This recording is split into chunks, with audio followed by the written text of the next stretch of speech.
It's Red Eye Radio. Gary McNamara and Eric Harley talk about everything from politics to social issues and news of the day. Whether you're up late or you're just starting your day, welcome to the show. From the Uniden America Studios, this is Red Eye Radio. All across America and around the planet, we are Red Eye Radio. He is Eric Harley, and I'm Gary McNamara. Good morning. We have made it to a Thursday. We have one week from Thanksgiving. I've got my menu planning already going. I've got most everything but a couple of items I got to get this weekend. Ready to go. I'm ready to go. See, I don't worry about it. Yeah. I made a deal with my sister. Yeah. When she took over Thanksgiving and Christmas and Easter a few years ago. Yeah. I was like, okay, look, I've got to, I've got to contribute money. I've got to do something. Right. No. And I finally came up with a deal. Okay. And I said, look, when I come back, you know how I love going. My family always goes to Marty's restaurant in Clarence Center, New York. Yeah. Big breakfast, right? A big breakfast. Great breakfast place. Super, just the most amazing servers there. It's like home. It's like going home. Now, we've been doing this. I was doing it when my mom was alive with my dad, probably for about 20 years now. Wow. And so this was probably about maybe about 9 years ago where I made that deal with my sister. Because at that point, it was like maybe it was 10 years ago. My mom just, she can't do it anymore. So my sister took over. I don't know the exact timeline. And so I said, okay, if we ever go to Marty's, you want to show up, I'll buy breakfast. That's what I'll do. Well, I figured it'd be, one or two times a year, and that would, take care of what I would owe for a thing. Well, this year I think we'll do a 13. No, because we've done it twice a couple times, probably between 15 and 20 times, and everybody shows up, so every bill is triple figures. Yeah. Oh, my gosh, yeah. And I'm sitting there going, wait a minute, I don't think I got the best of this deal here. Yeah. And I laugh about it because it's if it cost me $1,000 every breakfast, it would be worth it to get the family together because it's become one of those well, maybe not 1,000. Yeah. I mean, they're good people. They're good people, but they ain't worth $1,000 for breakfast. But it's just, and so it's become, wonderful. But so my sister and my brother-in-law and my other sister helps her out. I mean, they do the Thanksgiving thing. Now, my dad, I don't know if he did it last year. I don't know if he plans on doing it this year. He may just be with the pacemaker and everything else. He was still making the mashed potatoes. Oh, that's awesome. Yeah. And I remember you got some pictures or video last year of that was 2 years ago. Okay, a couple of years. I was going to say that's right. It was a couple of years ago. And he was right there at the stove. Yes. tending to the potatoes. Yes. And I got to tell you, I can't even tell because it was just, big pot like you need for potatoes and the potatoes, of course, and the water and everything going. But they looked delicious. I knew that they were going to turn out very well. I mean, and I don't know what happened last year. I don't remember helping him last year. I don't know if I had something going on and another family member helped him, but I don't know because he's got the pacemaker and he's doing great. Yeah. And by the way, thanks, because I mentioned the other day that he's doing great with the pacemaker, and he's 97, and nothing's really wrong with his heart except it's 97 years old. Yeah. And so the pacemaker really has helped because it's really doubled his pulse, which means you've got double the blood flow. Yeah. And you can just see physically, when I talk to him on the phone, he seems much more aware. And you're always wondering at that age, are they getting old? Is it a little bit of dementia? Whatever, and it's like, nope, that was blood flow. Yeah, and so it's great. It's great to see him back. So it's going to be great to do that. Now, when I get in, like I fly in Tuesday night, and then Wednesday morning we'll be at Marty's. Okay. So I still have to buy Christmas Eve and the Wednesday before Thanksgiving, I still have to buy. I don't get like a break. No, you don't get any break. No break. You still got to buy breakfast, Gary. Well, we have what we call the fall birthdays because my wife, my two oldest, actually, technically, all three of my daughters and my wife all have fall birthdays. So what we do, we used to go every every birthday, weekend, whatever the closest weekend was, we go to dinner, and it was like, okay, let's just, because everybody's busy and also that I'm paying, we go and have one big fall birthday, get together.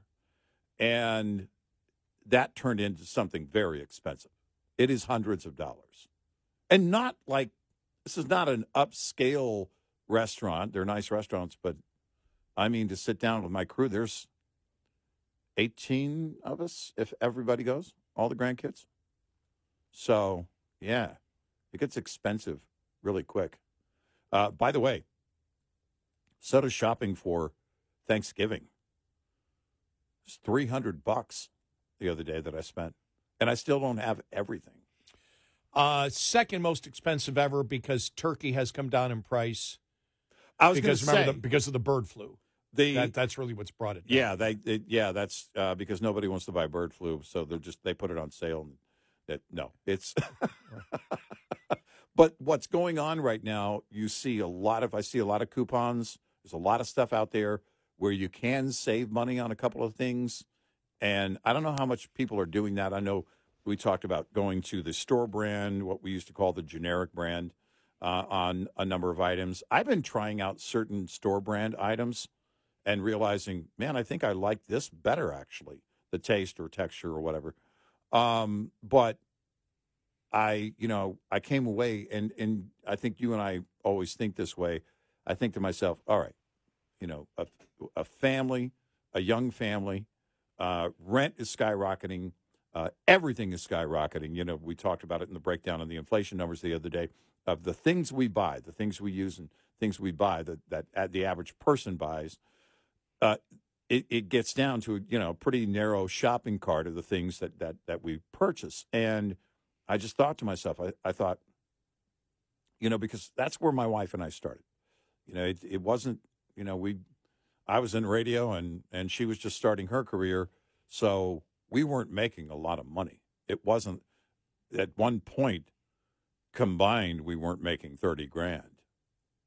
And we had 3 kids starting out. And so, you look at that and it's like, all right, we got second jobs. We each got second jobs. We did, everything that we could. But where we are now is this is new for this generation. We're old enough to remember the inflation from the late 70s and early 80s. But when you look at where we are right now, this is new for a generation of, a young family right now. And I look at things like Thanksgiving. These are the times when you want to set everything aside and you want to have that moment. It's like you said, you can't put a price on it, but your money, when you're a young family, your money only goes so far, and it's disheartening because, it's everything is in place because of government intervention. Inflation is here because of the spending. When your purchasing power is depleted, then as a family, that is disconcerting. But it's especially disconcerting around this time of year.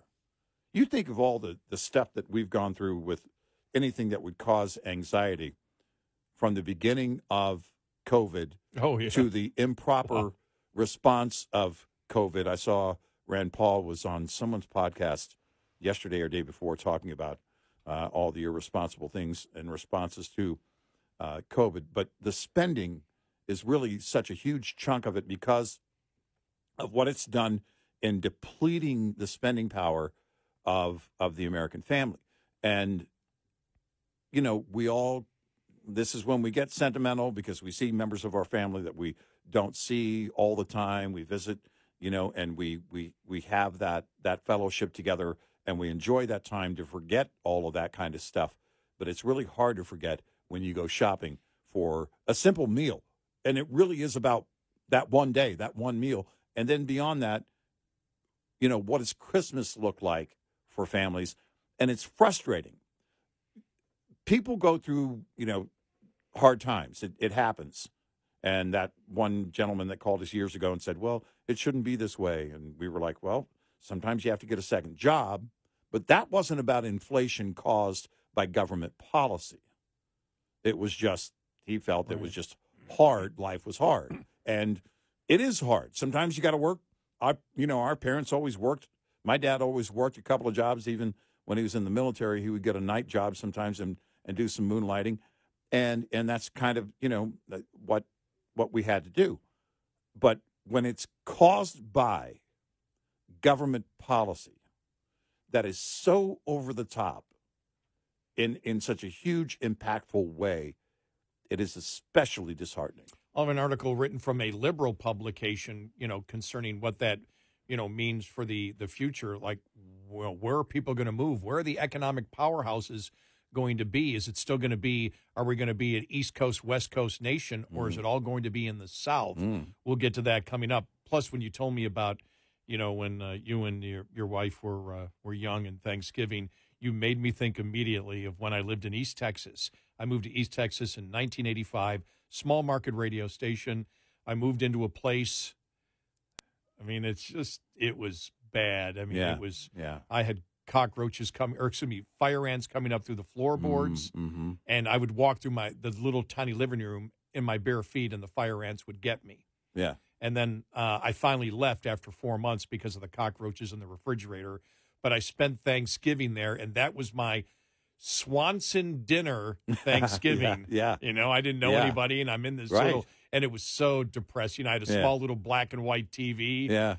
And I had a Swanson dinner for lunch. No money for travel. That's, No, I didn't have money. I didn't have money to travel back then. And right. No, you didn't do it the same thing as I did now. And so I got back, and my mother used to laugh at me when I told her, "Mom, do you remember when I didn't come back for a year and a half?" Yeah. She's like, "You're back every 3 weeks now." It's like, a little bit of a difference. But when the cockroaches got in the freezer, and the refrigerator, I said, "Okay, it's time to." They were move. looking for food. They were hungry. Yeah, they were hungry. Yeah, the fire ants were trying to eat them, and they were figured they could hide in the refrigerator. But I had a Swanson dinner for lunch, and then I bought two.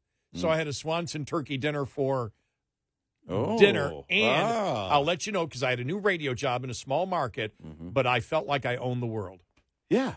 I did not. Well, I felt like I owned the world because I had no bills. My wife and I had an 1,100 square foot house, and we absolutely loved it.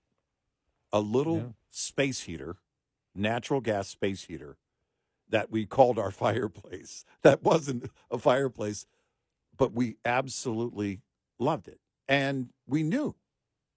We absolutely knew. And there was a man who financed, and my wife worked the deal to finance this tiny home. He financed it, the owner. And he said to her, "You're going to show up every month on the 1st to my house with the check." And she did just that. And I look at those times and I think to myself, it's not that it was, because we didn't see it as any big accomplishment. You were just living. Yeah, you were just doing You're living what you had to do. Right. And I never viewed it as suffering.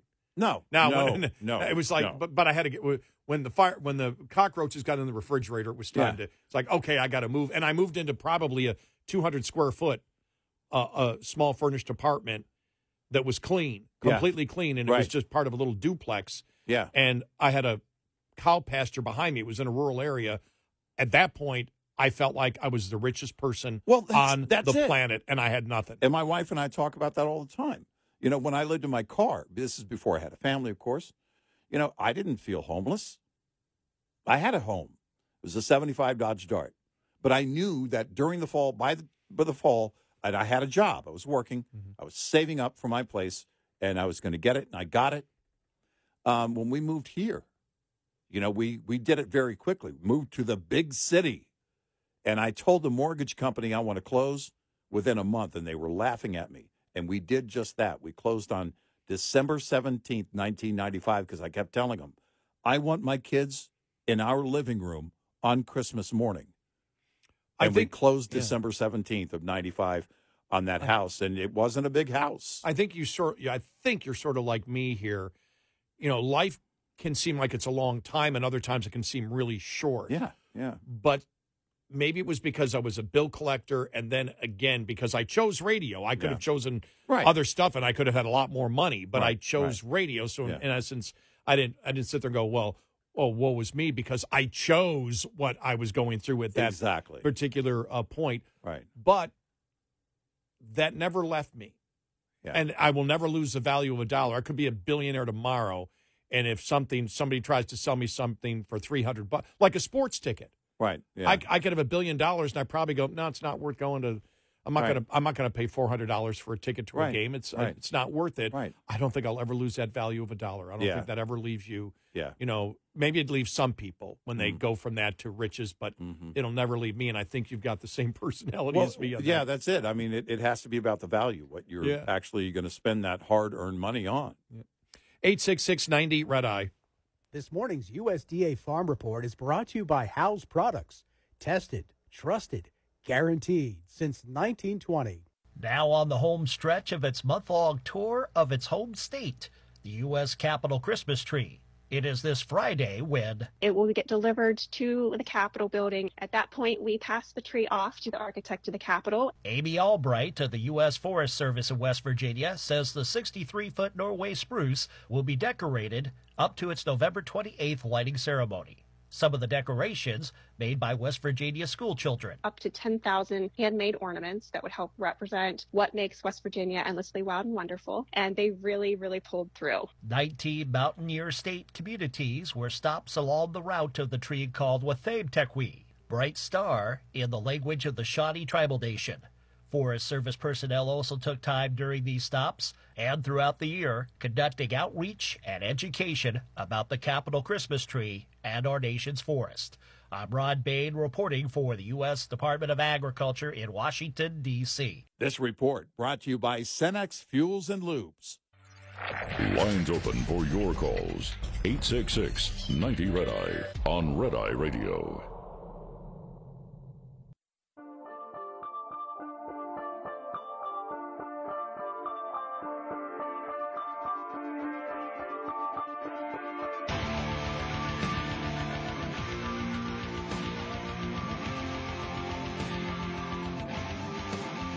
It's Red Eye Radio. He is Eric Harley, and I'm Gary McNamara.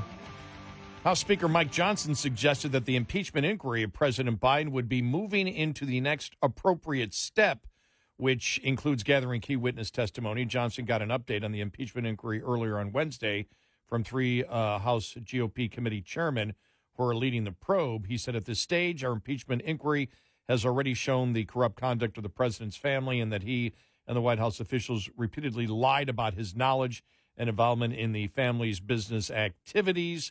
It has also exposed the tens of millions of dollars from foreign adversaries being paid to shell companies controlled by the president's son, brother, and their business activity. He said the impeachment inquiry is moving ahead with his support. Now the appropriate step is to place key witnesses under oath and question them under penalty of perjury to fill the gaps on record. I commend the good work of Chairman Comer, Jordan, and Smith as we move forward towards an inflection point in this critical investigation. Now, that doesn't mean live.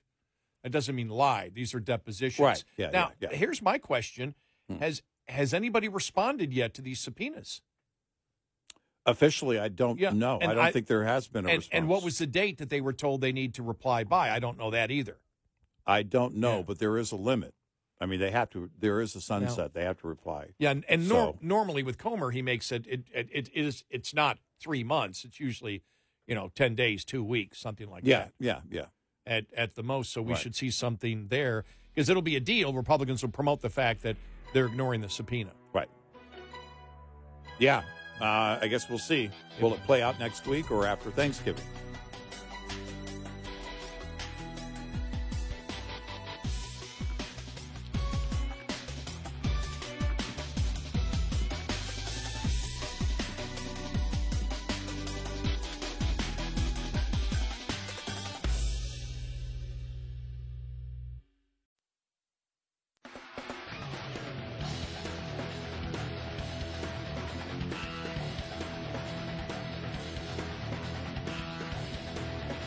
You're listening to Red Eye Radio. from the Uniden America Studios.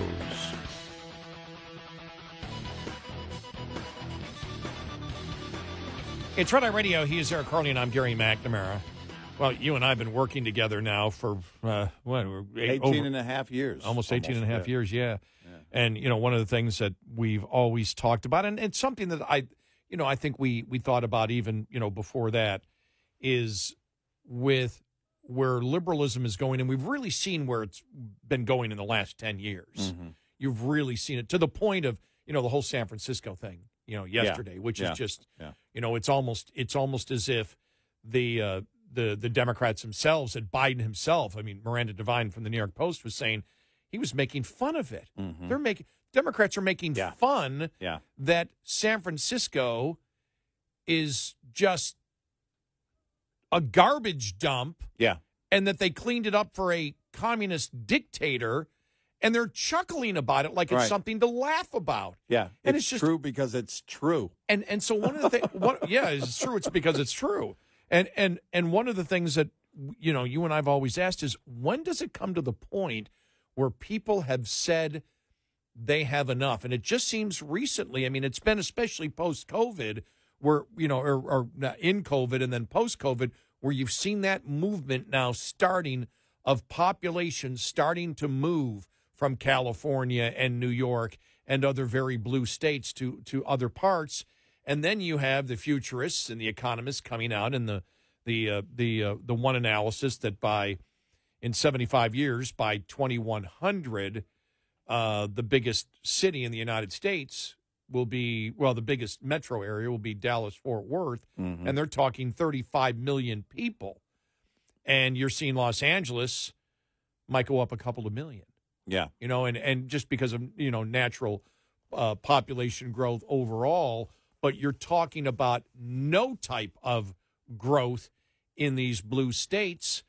And so you look and you say, okay, how is the left going to respond to it? The leftist media, will they say it's a bunch of hogwash? I find this right here, Business Insider, which is as liberal as you can get for a business publication. Well, CNBC at times could give them a run for their money here. Sorry, New York and San Francisco, these 4 red state cities could be the future of America in Business Insider. Houston, Dallas, Miami, and Nashville are poised to become economic powerhouses in the United States. Americans and businesses are flocking to these places, often leaving coastal cities behind. The future of the energy, healthcare, and finance industries could be in these cities. When I was watching Michael Schellenberger and his presentation at the ARC conference in Great Britain, where he talked about climate change, and he's just very blunt. He said, look, none of this can work, so it won't. Right. It doesn't matter if you hope it. It's not going to work. Right. We are going to be natural gas and nuclear. There is no choice. Right. Unless you want to stay with coal instead of nuclear, because you can't do it any other way. And we're going to find that out.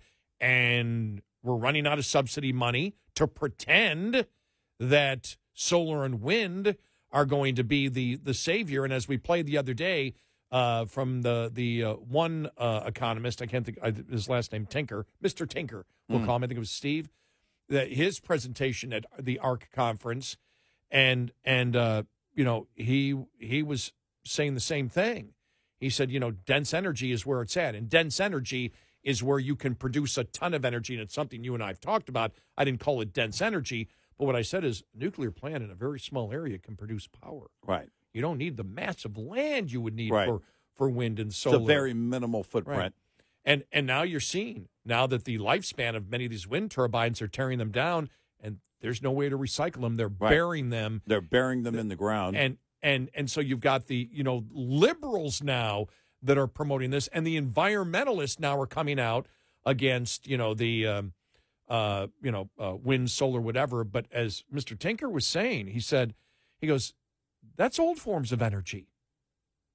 Yeah. The sun is an old form of energy. Mm-hmm. He said, we've been saying that for a long time. The sun is because why? He says because it's not consistent. Right. And he said they call it clean versus dirty. Yeah. He goes, it's all dirty. Yeah. All of it's dirty. Right. Because everything comes from the ground. Right. All of it's dirty. You got to mine the materials to build the apparatus itself. Right. He goes, so everything's dirty. He goes, you ever see a solar panel or a solar farm after a hailstorm? And there's the picture. Yep. Completely destroyed solar farm because of hail. And he said, those are old forms of energy. Mm-hmm. And he said, wind, because windmills. We used to have windmills when there was nothing else. That's an old form of energy. The sun, old form of energy. Coal will be an old form of energy. He said, it's really natural gas, nuclear. That's where it's going to be. Mm-hmm. And he said, you can't stop it from happening because demand, once the market demand is there, boom, it's done. And we're at that point, and we've phrased it in a different way. We have said that reality has hit the abstract ideas. Yep. Reality has come, right and buttress it up against the hypotheticals out there.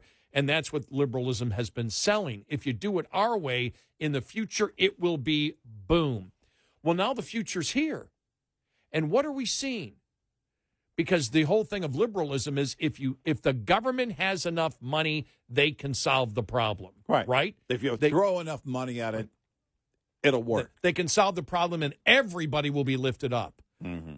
Well, we see in education that's not working, so what are they doing? They realize they can't pour money into it, so what are they doing? They're lowering the standards. Instead of solving the problem, their goal is to make everybody dumber. Well, they make the problem solve. They make the problems smaller by essentially lowering a standard to make sure that you don't accomplish anything. Accomplishing nothing is easy. Yeah, and that's to the point where liberalism is at right now, or pretending that the border is secure, right? Or pretending for some reason. I have no idea what the point ever was in it. A man can be a woman because a man says so, and then insisting and threatening violence if you won't buy into the lie. Well, eventually people are going to go, well, it doesn't make any sense, and you're making my life real harder, or you're making my life a lot harder, and now you're interfering with my kids. And all of a sudden, everything starts changing. Well, here with economic things, as Business Insider, the liberal publication writes, the future of the U.S. economy could be powered by cities in the Sun Belt. Economic and societal power in the U.S. is shifting away from colossal coastal cities like New York and San Francisco to metropolitan areas tucked below the Mason-Dixon line, according to a recent article in Barron's. That's because economic power is flowing to the middle of the country, and places like Houston, Dallas, Nashville, and Miami are becoming hot spots. Just like New York City has Wall Street and San Francisco, Silicon Valley, Houston has its energy economy, Miami has its proximity to Latin America and a growing financial industry, while Los Angeles has Hollywood and D.C. has politics. Dallas has a blossoming environment of diversified, huge business behemoths, and Nashville is a healthcare and tech hub, said Niall Ferguson to Stanford historian to Barron's. You used to have two coastal power zones where you could live your best life, never really touching down in the red states. We now have much more of a multipolar America than a bipolar America that reflects taxes, quality of life, cost of living, the ability to build, and the incredibly striking differentials in quality of governance. It's exactly what we have said. And a March Redfin analysis of its user search data found that San Francisco, New York, and Los Angeles and Washington were the top four cities where Americans were looking to relocate from. Miami, meanwhile, was the city users were most interested in relocating to. Dallas and Houston ranked 8th and 10th, respectively. Lower taxes and housing costs are among the top factors in motivating movers. And they go and look at the next four cities. And, we've seen already some of the census projected data of where Dallas is going to go. Right. And the fact is you've got so much room here. Miami is going to grow and probably will become an economic powerhouse with their population boom. It's more limited in Texas. We've got a ton of space. It's wide open. It still amazes me right here in the Metroplex how much land is still not developed. I know. It's owned. Most, what is it, 95% of the land in Texas is privately owned. But it's not developed. And you look at it, well, in fact, where we are right now. When I moved to this neighborhood, I live close to these studios, but when I moved here, almost 30 years ago, 28 years ago, between here and DFW Airport, there was just fields. I know. Now it's warehouses, it's shipping centers, it's office spaces, it's houses. And when we moved over here, in 2015? Or early 2016, whenever it was, and we moved to these studios. Behind us, I think there was one apartment complex. They built another one across the street, and now it's all condos and houses between here. None of the apartments were built when we got here. There was one apartment complex back there. Yeah, it was in the one across the street was back there, but this one behind us they hadn't wasn't. Completed it yet. It was open. There were some that were really? They were renting. I could swear it was not open. But if you look at it now, because I actually drive that way to go home, it's all houses, townhouses, apartments. Well, it was so incredible to watch just this one subdivision behind us. Yeah, I know. I remember when they had the what do they call it? The model home, where you pull up. It's the office, basically. You want to build. Yep. We want to build a house here. Here's the different plans we have. And you walk into an office that's actually a home, one of their models, and I thought, wow, well, this is going to take forever. It's like I blinked and it happened. I know, you can't believe how quickly it's been built, but and there's a ton of space here. What you're seeing here, though, you're also seeing in other areas, and that's where there are some people that don't mind living closer to the inner hub, which in this part of the town, it's Dallas, and on the other side of town, it's side of the Metroplex, it's Fort Worth. But and those are younger demos, and they don't mind living, in the busier part of town. But I mean, you go north of here, and it's just building out like crazy.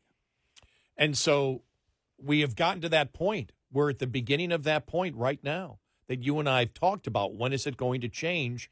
And really, you think about it, did COVID accelerate it by a decade or two? Maybe, yeah. Did COVID, do that? But they even talk here in this liberal article, the quality of governance. And we've talked about the fact, think about this.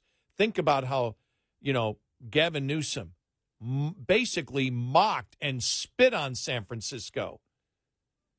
And then Biden did the same thing today, joking about how they cleaned everything up for Xi to come in. Right. They're basically spitting in the face of the California taxpayers and citizens. And laughing about it. And it's just like, and you and I have said, it's almost as if there's a dare being taken between liberal politicians. Let's do as much destruction as possible, promote the fact, laugh and mock the people who are being hurt by it, and see if they'll continue to vote for us. Yeah. I mean, because it's just, you shake your head going. It is a contest. How far can we go? We forget campaign promises anymore. I don't care about you. You're going to vote for me anyway. And that's my promise to you. Yeah, exactly. I can promise you I don't care about you. 866-90-RED-EYE. Get in touch with Red Eye Radio, toll free at 866-90-RED-EYE.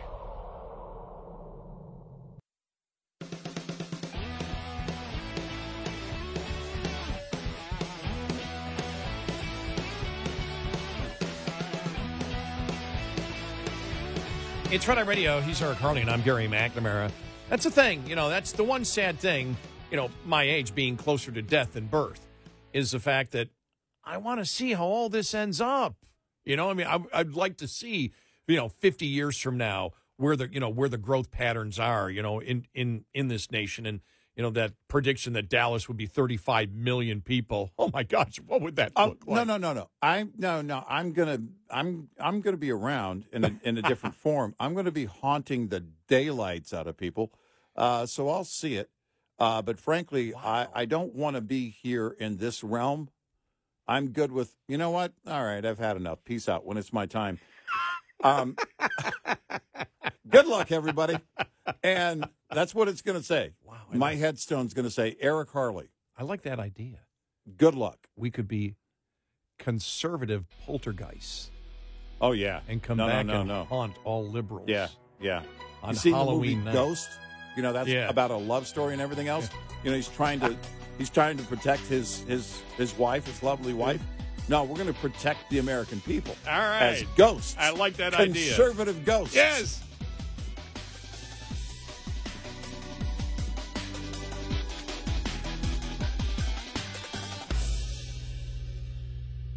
This is Red Eye Radio on Westwood One.